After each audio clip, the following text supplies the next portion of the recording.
pour ce que l'Esprit veut nous donner ce matin. Je vais vous inviter à tourner dans le psaume 143. On va lire à partir du verset 6. Verset 6 au verset 10. Dans le livre des psaumes, chapitre 143, à partir du verset 6 au verset 10.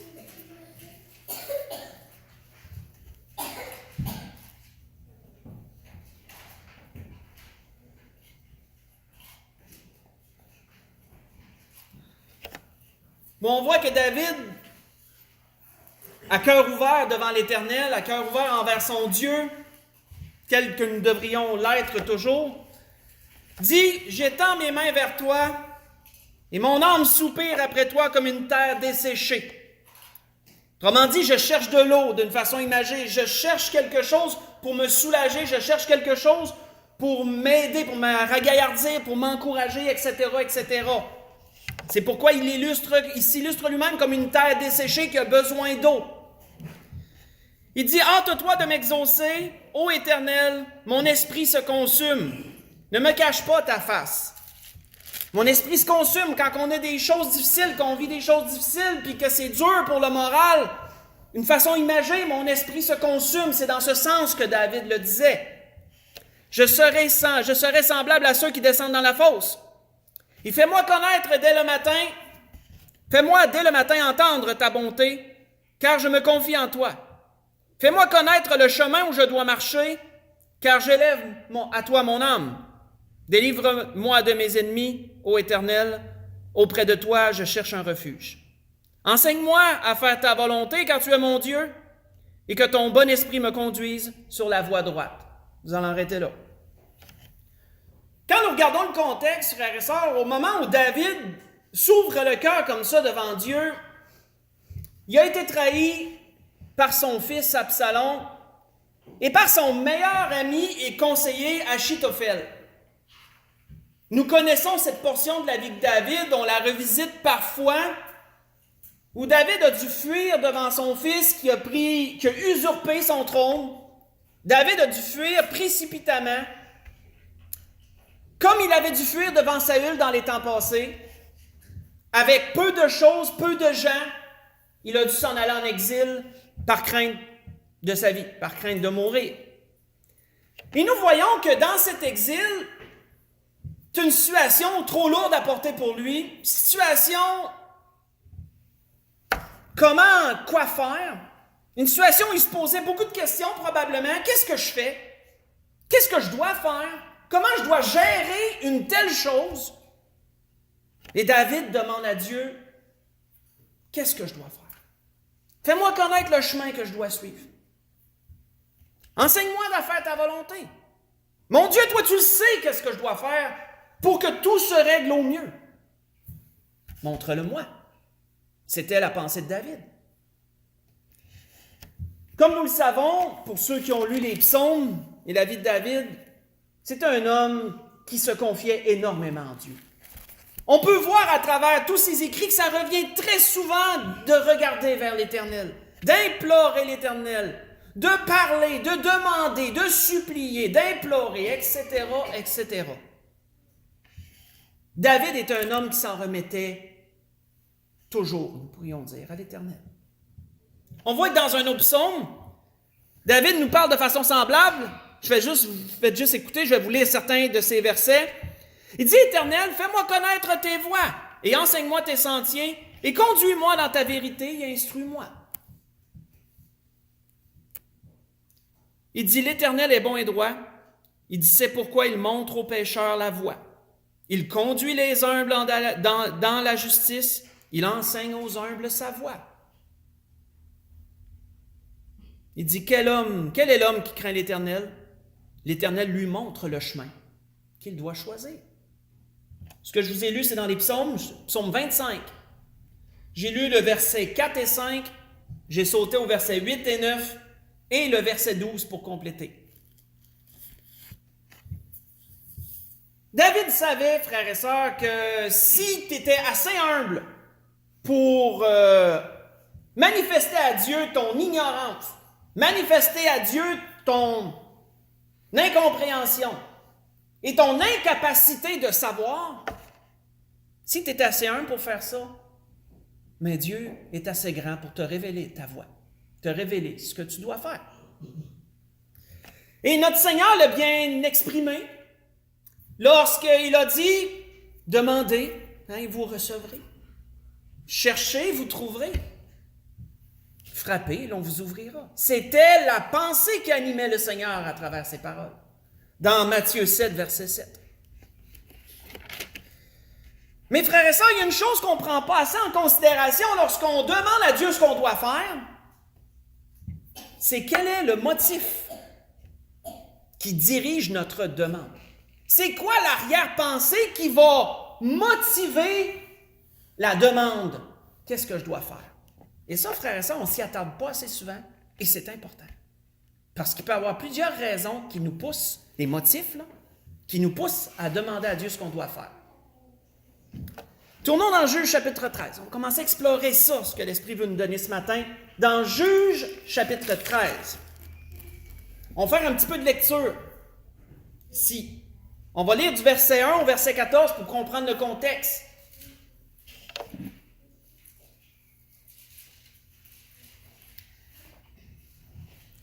Et cette question va revenir, frères et sœurs, au courant du message, quand l'Esprit me dévoilait ce qu'il voulait donner à l'Église. Qu'est-ce que je dois faire? C'est la question que plusieurs ont posée. Que dois-je faire? Quelle est la marche à suivre? Montre-moi le chemin. Ça revient tout à la même chose.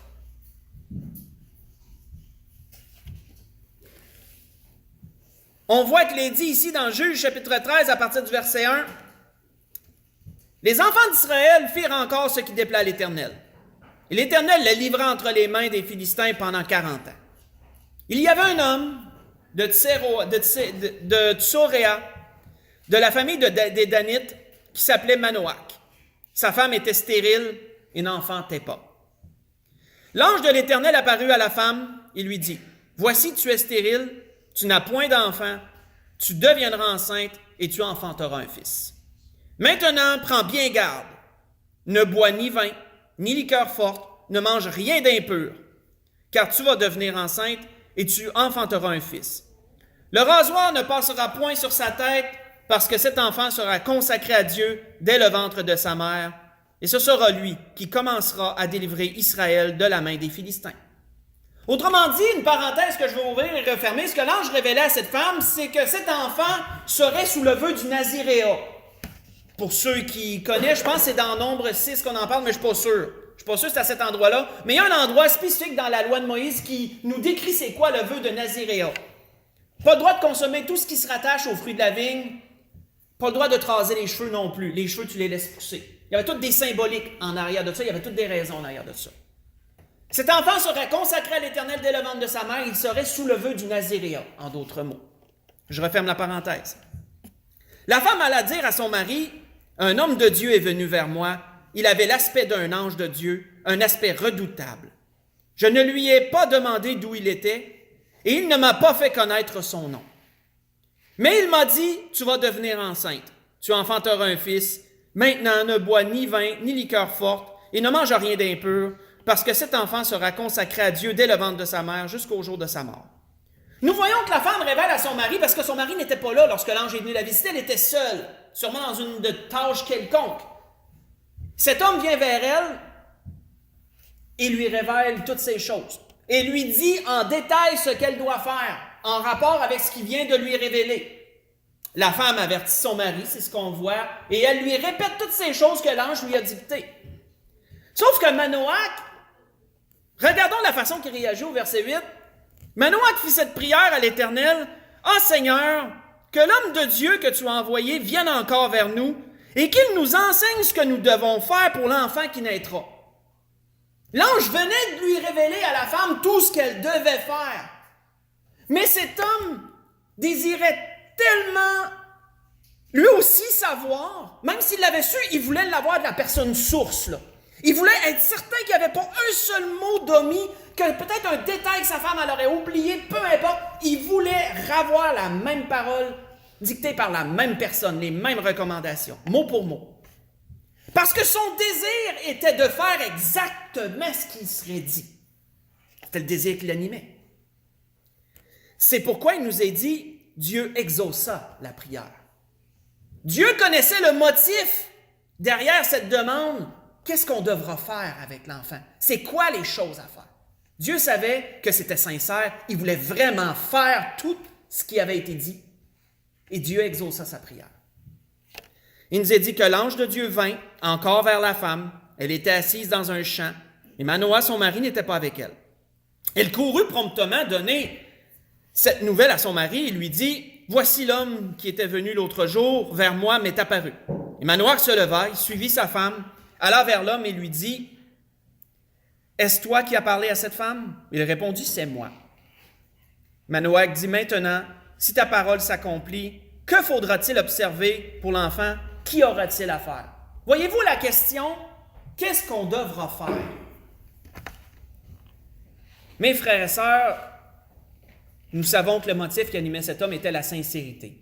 Il n'y avait pas d'autre chose que le vrai désir de faire ce qui aurait été dit, au pied de la lettre.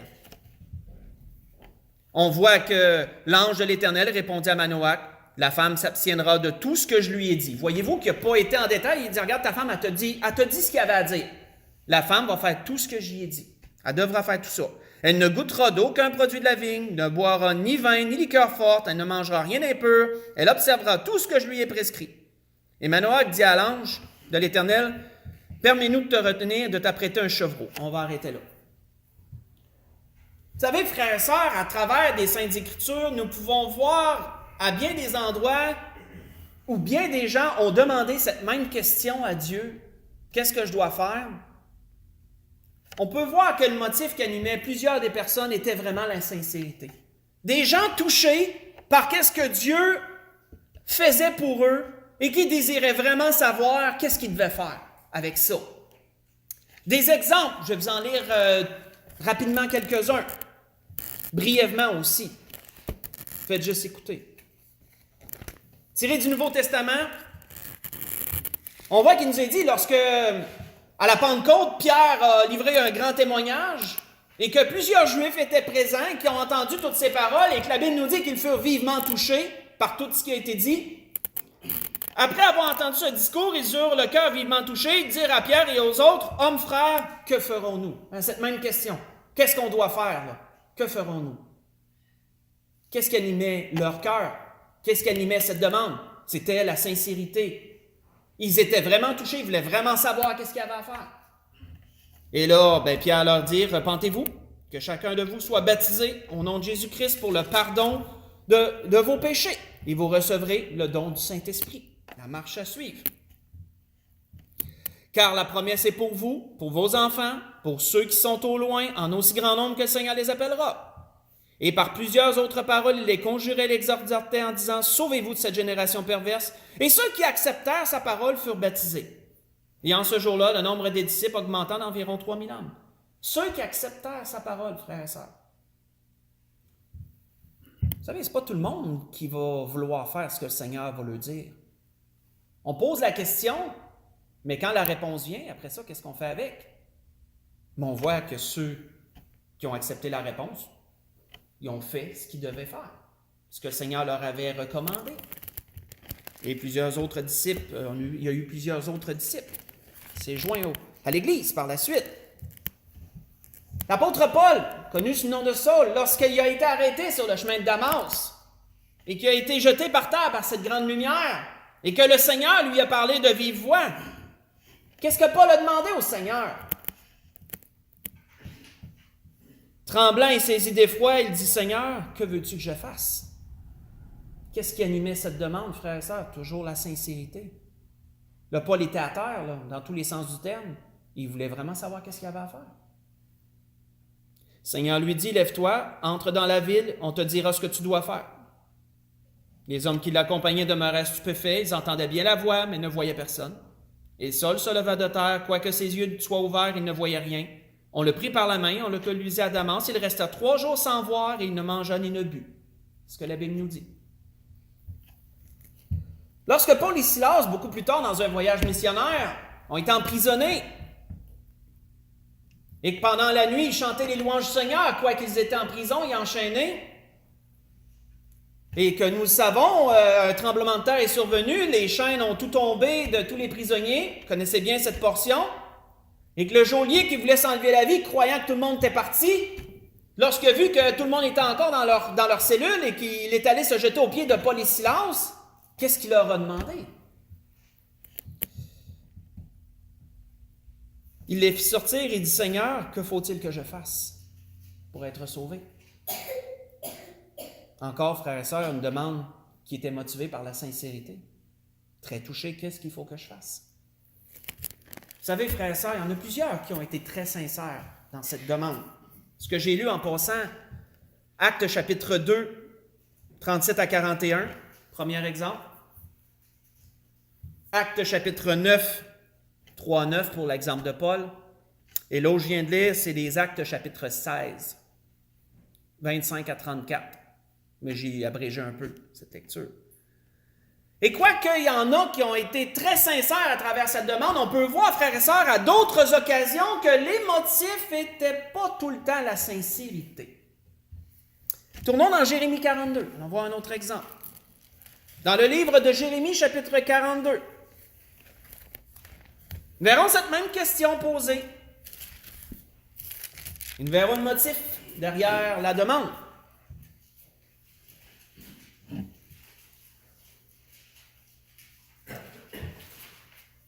Jérémie chapitre 42, on va juste lire du verset 1 au verset 6. Pour mettre dans le contexte, Nabuchodonosor a assiégé Jérusalem, il l'a mis à terre, il a rasé la ville, les Juifs ont été amenés en captivité pour la plupart, un reste a été laissé dans le territoire d'Israël.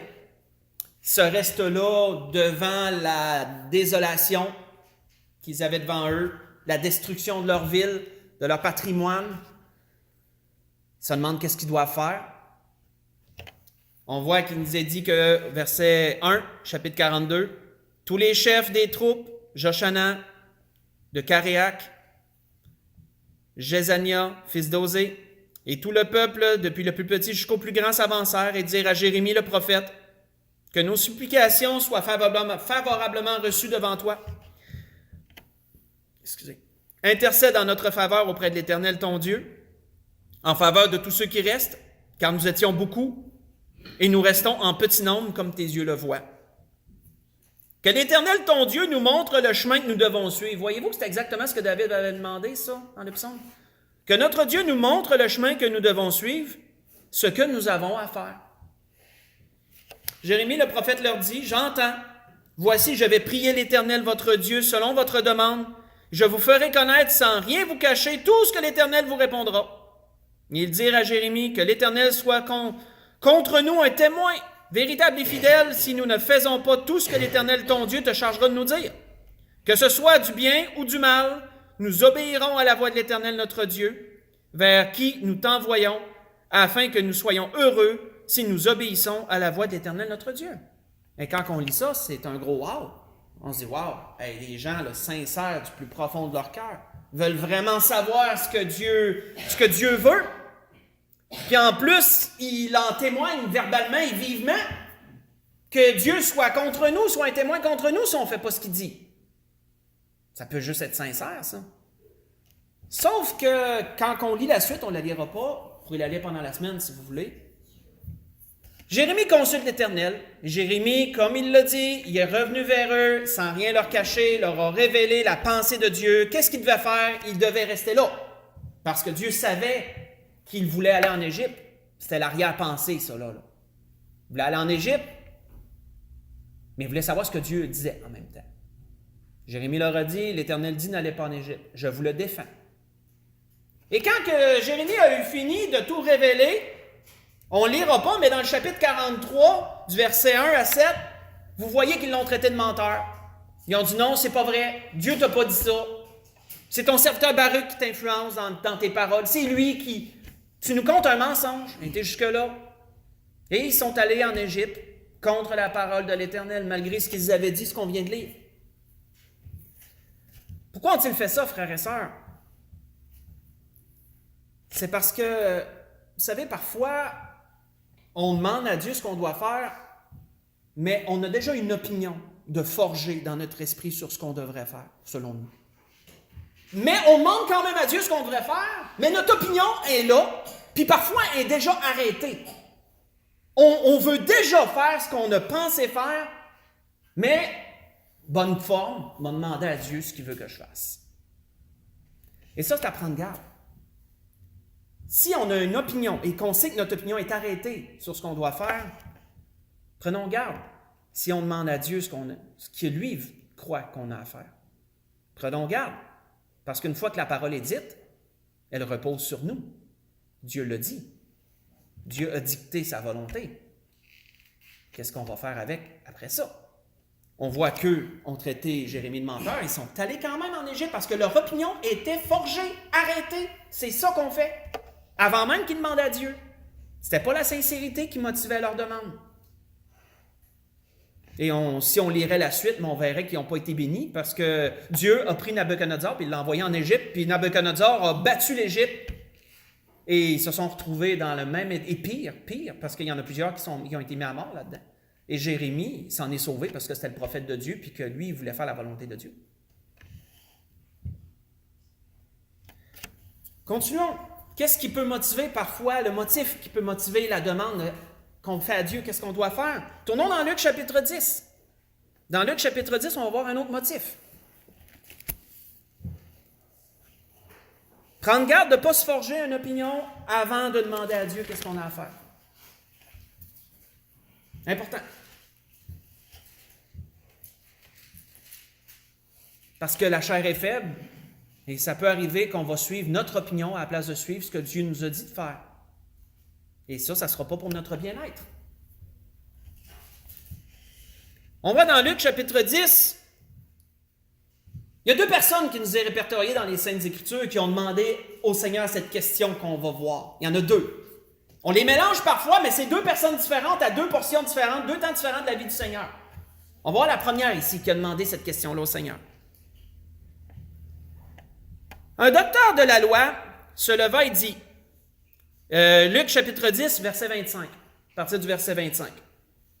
Un docteur de la loi se leva et dit à Jésus, pour l'éprouver, retenez ça, pour l'éprouver, « Maître, que dois-je faire pour hériter de la vie éternelle? » Jésus lui dit, « Qu'est-il écrit dans la loi? Qui lis-tu? » C'est un docteur de la loi. Il doit connaître la loi. C'était son travail, entre guillemets, d'étudier la loi puis de pouvoir répondre à ceux qui lui poseraient des questions à propos de la loi. C'est un docteur de la loi. Fait que le Seigneur, disons qu'il y amène sur une portion supposément facile. Qu'est-ce que la loi dit? Bien, le docteur connaissait les paroles de la loi. Il répondit, « Tu aimeras le Seigneur ton Dieu de tout ton cœur, de toute ton âme, de toute ta force et de toute ta pensée, et ton prochain comme toi-même. » C'est le docteur de la loi qui récite à Jésus la loi. « Tu as bien répondu, lui dit Jésus. Fais cela et tu vivras, tout simplement. » Oh, attends une minute. Fais juste ça. Tu la connais, la loi? Fais ça, puis tu as ta réponse. Mais lui, voulant se justifier, parce que là, il était comme un peu pris au dépourvu, il ne s'attendait pas à une réponse aussi simple. Fait que voulant justifier, bien, il dit au Seigneur, « Qui est mon prochain? » C'est vers qui que je dois faire toutes ces choses? Et là, nous ne le lirons pas, mais nous voyons par la suite la parabole du bon samaritain, où le Seigneur cible vraiment le type de personne, tout le monde en fait, mais de ne pas rejeter les personnes les plus démunies. C'est même vers eux que tu devrais aller. Et le Seigneur disant à la fin de sa parabole, au verset 37, Jésus lui dit, « Va, et toi fais de même. » Il finit comme ça. Ce qu'on doit retenir, frères et sœurs, c'était quel motif qui dirigeait la demande. Que dois-je faire, Seigneur? C'est quel motif?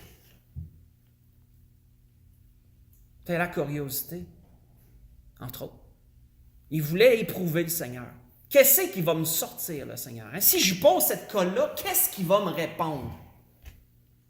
Tu es curieux de savoir ce que le Seigneur allait dire. Vous savez, parfois, il y en a qui demandent au Seigneur ce qu'ils doivent faire, mais juste parce qu'ils sont curieux de ce que Dieu va dire. Qu'est-ce que Dieu va me demander de faire? Prenons garde. Parce que si c'est juste la curiosité qui nous pousse à demander à Dieu ce qu'on a à faire, puis qu'on ne fait rien avec ça, c'est encore sur nos épaules, parce que le Seigneur va nous le dire, lui, qu'est-ce qu'on a à faire. Seigneur, si tu es assez humble pour lui demander, il est assez grand pour te répondre. Le Seigneur va toujours te dire ce que tu as à faire.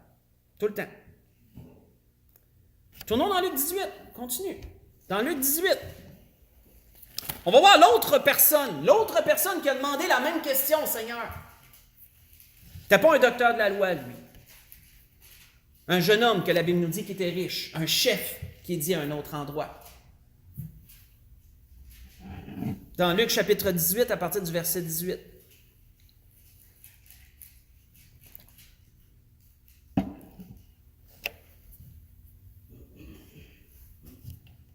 Un chef, a-t-il dit, interrogea Jésus, lui dit, « Bon maître, que dois-je faire pour hériter de la vie éternelle? » Voyons-nous qu'il y en a plusieurs qui ont posé cette question-là au fil du temps. Que dois-je faire? Jésus lui répondit, « Ben, pourquoi m'appelles-tu bon? Il n'y a de bon que Dieu seul. Tu connais les commandements. Tu ne commettras point l'adultère, tu ne tueras point, tu ne déroberas point, tu ne diras point de faux témoignages. Honore ton père et ta mère. J'ai, dit-il, observé toutes ces choses dès ma jeunesse. » Et Jésus, ayant entendu cela, il te manque encore une chose. Vous savez, frères et sœurs, à un autre endroit, il nous est dit que Jésus l'aima. Jésus l'a trouvé très sympathique. Cet homme-là était sincère. Il ne faut pas mêler les cartes. Cet homme-là, quand il a demandé au Seigneur ce qu'il devait faire, contrairement à l'autre d'avant, qui, lui, voulait prendre le Seigneur en défaut, était curieux de savoir ce que le Seigneur allait sortir, lui, il était sincère. Il était sincère. Ça, il l'avait, mais il y avait une chose, par exemple, qu'il n'avait pas. Quand que le Seigneur il a énuméré les commandements de la loi, puis que lui il a dit, ben oui, mais Seigneur, j'ai été bien élevé. D'une certaine façon, Seigneur, on m'a enseigné, j'ai observé toutes ces choses de ma jeunesse. Tu sais, j'ai une bonne vie, là, je mène vraiment une vie selon la loi. On sait qu'est-ce que le Seigneur lui a répondu, on va le lire quand même. Jésus, ayant entendu cela, il te manque encore une chose. Vends tout ce que tu as, distribue-le aux pauvres et tu auras un trésor dans le ciel. Puis viens, suis-moi. Et lorsqu'il entendit ces paroles, il devint tout triste, car il était très riche. Jésus, voyant qu'il était devenu tout triste, dit qu'il est difficile à ceux qui ont des richesses d'entrer dans le royaume de Dieu. Car il est plus facile à un chameau de passer par le trou d'une aiguille qu'à un riche d'entrer dans le royaume de Dieu. On va arrêter là. Vous savez, frères et sœurs, quand le Seigneur a touché aux richesses de cet homme-là, le Seigneur, il a, pour ainsi dire en bon québécois, le Seigneur, il a scié deux jambes. Cet homme-là était vraiment pas prêt à entendre ça. Il était prêt à bien des affaires, mais certainement pas à ce que le Seigneur touche à ce qu'il aimait le plus, à ses richesses, à ce qu'il avait le plus à cœur. Et vous savez, ça c'est une chose, quand on demande à Dieu ce qu'on doit faire, il faut être prêt à la réponse. Il faut être prêt à faire ce qu'il va avoir à faire. Et je vous dirais qu'on ne l'est pas toujours. On peut être bien sincère, mais on n'est pas toujours prêt à recevoir ce que le Seigneur va nous dire. Et lorsque le Seigneur va nous dire ce qu'on a à faire, parfois on va avoir les deux jambes sciées nous autres aussi, parce qu'on va dire « Oh, ok, je n'étais pas prêt à entendre ça. Je n'étais pas prêt. Je ne sais pas si je suis prêt à aller jusque-là. » Oh, si tu n'es pas prêt à entendre la réponse du Seigneur, bien là, tu as un problème. Parce que là, le Seigneur te l'a dit qu'est-ce que tu avais à faire. Pasteur, bien, c'est entre tes mains. Tu fais ce que tu as à faire, Pasteur. Tu fais ce que tu veux avec ça. Sauf que le Seigneur t'a donné ta réponse. Il t'a dit ce que tu avais à faire. Vous savez, il y a plusieurs choses à considérer, frères et sœurs. On peut s'en rendre compte. Il y a plusieurs choses à considérer lorsqu'on demande au Seigneur qu'est-ce qu'on a à faire. Il faut être sincère, premièrement. C'est ce qu'on a vu. Il faut être sincère.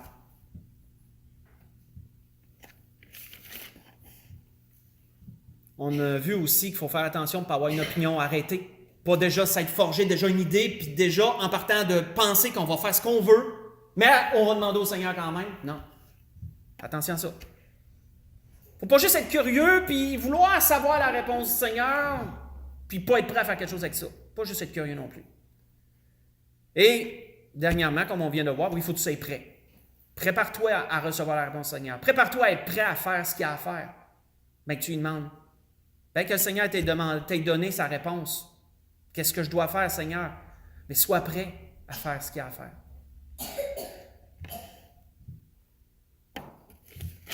Dans toutes ces choses, frères et sœurs, que l'Esprit a voulu nous donner ce matin sur ce sujet, questions qu'on demande souvent au Seigneur, je crois, dans une vie, qu'on n'a pas fini d'y demander. Et vous savez quoi? C'est correct d'y demander. Le Seigneur nous dit, demandez, vous recevrez. Le Seigneur a son cœur ouvert et ses trésors sont ouverts pour chacun d'entre nous. Et Dieu n'attend que notre demande. Mais sachons considérer qu'est-ce qui nous pousse à demander au Seigneur. Analysez un petit peu ça.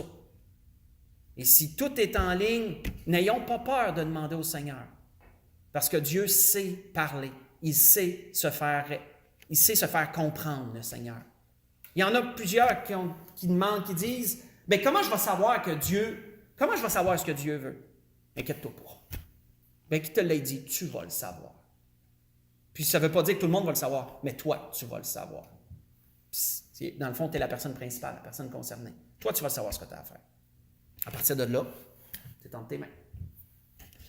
Mais il y a une autre chose, dernière chose qu'il faut être prêt quand on demande à quelque chose au Seigneur. On va conclure là-dessus. Tournons dans Juge. Retournons dans l'Ancien Testament, mais dans Juge chapitre 20 cette fois-ci. On va conclure là-dessus. Dans Juge chapitre 20. On va voir une dernière situation et c'est intéressant ce qui s'est passé à ce moment-là. Intéressant pour notre plus grand, comment je pourrais dire, enrichissement. Notre plus grand enrichissement, notre compréhension, pour grandir notre compréhension de ça, de cette question. Parce que dans Juge chapitre 20, on voit qu'il y a eu des temps déchirants pour le peuple juif. Déjà que le temps des juges était déjà un temps déchirant en soi, c'est un temps noir où Dieu ne se manifestait pas beaucoup. À travers les juges, lorsque le peuple criait vers lui, après avoir péché, et que Dieu les ait laissés par un temps aux mains de leurs ennemis, c'était toujours comme ça que ça se passait. On voit qu'il y a eu un temps où le peuple d'Israël a eu à se battre entre eux, parce qu'il y a une tribu qui a vraiment fait quelque chose d'inacceptable aux yeux de Dieu, c'est la tribu de Benjamin. Et là, les autres tribus avaient pour devoir un peu de se battre contre la tribu de Benjamin, c'était plate comme ça. À cause qu'ils avaient fait quelque chose de totalement inacceptable, je vous laisserai lire, si vous voulez lire pendant la semaine, vous pourrez lire dans Juge 20. Vous pourrez lire le contexte, peut-être 19 aussi, vous verrez bien. Mais on voit que, il nous est dit à partir du verset 19 de Juge chapitre 20, dès le matin, les enfants d'Israël se mirent en marche, ils campèrent près de Gibéa, et les hommes d'Israël s'avancèrent pour combattre ceux de Benjamin. C'est toujours triste quand on voit des frères se battre entre eux. C'est toujours d'une tristesse. Et c'était malheureusement une des rares fois où les choses se sont passées ainsi. Et les fils de Benjamin sortirent de Gibéa. Ils étendirent sur le sol ce jour-là 22 000 hommes d'Israël. Et il y en a 22 qui ont été tués aux mains des Benjamites. Le peuple, les hommes d'Israël, reprirent courage, parce qu'après une défaite, c'est toujours dur. Ils reprirent courage. Ils se rangèrent de nouveau en bataille dans le lieu où ils étaient placés le premier jour. Les enfants d'Israël montèrent et ils pleurèrent devant l'Éternel jusqu'au soir. Ils consultèrent l'Éternel en disant « Dois-je m'avancer encore pour combattre les fils de Benjamin, mon frère? Qu'est-ce que je dois faire? Est-ce que je dois y retourner encore? » L'Éternel répondit « Montez contre lui. » Notez la réponse de Dieu. L'Éternel répondit « Montez contre lui. » Les enfants d'Israël s'avancèrent contre les fils de Benjamin le second jour. Et ce même jour, les Benjamites sortirent de Gibéa à leur rencontre. Ils étendirent encore sur le sol 18 000 hommes des enfants d'Israël, tous tirant l'épée. Hey, la Bible ne nous dit pas qu'ils n'ont pas suivi ce que Dieu leur avait dit. Là. Ils ont demandé à Dieu, Dieu leur a dit ce qu'il y avait à faire, ils l'ont fait, puis ça n'a pas fonctionné. Et qu'est-ce que tu fais dans ce temps-là? On voit qu'il nous est dit, tous les enfants d'Israël et tout le peuple montèrent et vinrent à Béthel. Ils pleurèrent et restèrent là devant l'Éternel. Ils jeûnèrent en ce jour jusqu'au soir. Ils offrirent des holocaustes et des sacrifices d'action de grâce à l'Éternel. Et les enfants d'Israël consultèrent l'Éternel. C'était là que se trouvait alors l'arche de l'alliance de Dieu. Et c'était Phiné, fils d'Éléazar, fils d'Aaron, qui se tenait à cette époque en présence de Dieu. Ils dirent, dois-je marcher encore pour combattre les fils de Benjamin, mon frère, ou dois-je m'en abstenir? Ah, ils se sont pas découragés, frères et sœurs. Ils se sont pas dit, on lui a demandé une fois, puis ça n'a pas marché. Moi, je n'y demande plus. Non? Ils ont encore jeûné, Ils ont encore pleuré. Ils ont encore prié. Ils ont demandé encore à Dieu, qu'est-ce que je dois faire? La même demande. Est-ce que je dois y aller encore ou je ne dois pas y aller? Et on voit que l'Éternel répondit, montez, car demain je les livrerai entre vos mains. Et la seconde fois, ils ont pu vaincre les Benjamites et même ils n'ont pas tout exterminé, ils ont trouvé une entente, puis ça a amené une réconciliation, somme toute. Mais frères et sœurs, vous savez, il va arriver parfois qu'on doit demander plus qu'une fois à Dieu. Pour une même chose, ça peut arriver. Est-ce qu'on est prêt à demander à Dieu plus qu'une fois? Si on demande une fois, puis il nous semble que vraiment Dieu nous a donné une réponse, puis que ça ne marche pas, qu'est-ce qu'on fait? C'est dur pour la foi, ça. Hein? On est-tu découragé? On laisse tout tomber? On se dit-tu que Dieu, en fin de compte... Ou sinon, si on se rehumilie devant Dieu, puis on demande encore à Dieu, qu'est-ce que je dois faire? Dieu va nous le dire. Et cette fois-là, peut-être la bonne. Qui sait? Mais vous savez, Dieu fait tout pour des raisons qui lui appartiennent parfois seules, puis qu'on aimerait bien connaître, mais qu'on ne connaît pas. Et on doit respecter ça. On doit respecter ça. La grâce que je nous souhaite, frères et sœurs, dans tout cela, continuez à demander à Dieu. Continuons à demander à Dieu de nous éclairer sur le chemin qu'on doit suivre, sur ce qu'on doit faire. Mais analysons, frères et sœurs, ce qui nous motive là-dedans. Là. Et soyons prêts à faire ce que Dieu va nous dire. Et même à redemander s'il faut. C'est la grâce que je nous souhaite à tous. On peut se lever pour le dernier cantique.